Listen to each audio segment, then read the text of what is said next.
Agenda Babu કેટલા વાગ્યાનો આપવામાં આવ્યો હતો? આજે 11:30 નો ચૂંટણી અધિકારી દ્વારા 11:30 નો ટાઈમ આપવામાં આવ્યો હતો. કોંગ્રેસના સભ્યો 11 વાગે સભાખંડમાં આજે પણ આવી ગયા હતા.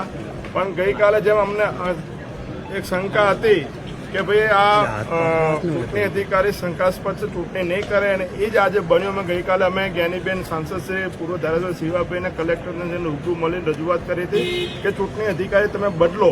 પણ આજે જાણે જોઈને ચૂંટણી અધિકારી ના બદલ્યો અને આજે જ્યારે સમય હતો 11:30 નો સભા ચાલુ થવાનો જે શંકા હતી પ્રમાણે આજે પણ ફરતી ચૂંટણી અધિકારી અત્યારે હાજર થયા નથી કે મારી તબિયત ખરાબ છે અને 3 વાગ્યા સુધીનો સમય આપ્યો છે. 3 વાગ્યા સુધી તબિયત સારી થાય તો ચૂંટણી કરાવશું.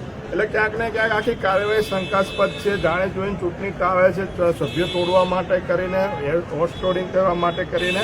જે રીતે સરકારના દબાણમાં ચૂંટણી અધિકારી હાજર નથી રહ્યા એ ખૂબ જ દુઃખદ છે. આ લોકશાહીનું હનન થઈ રહ્યું છે, ખૂન થઈ રહ્યું છે. અમારા કાર્યકરો પર ખોટી ફરિયાદો થઈ. જેટલા પણ અત્યાચાર કરવા હોય એટલા કરે, પણ અમે 3 વાગ્યા સુધી સભાખંડમાં અમારા સભ્યો બેઠા છે. એક બેનની ડિલિવરી છે, આજે 27 તારીખ આપેલી છે, તબિયત સારી નથી. ત્યારે આજે નીચે પથારી રાખીને અત્યારે અહીંયા સભાખંડમાં જ્યારે ડૉક્ટરોને નિગરાણીમાં રહેવું પડે, આથી મોટું કયું દુઃખ હોય.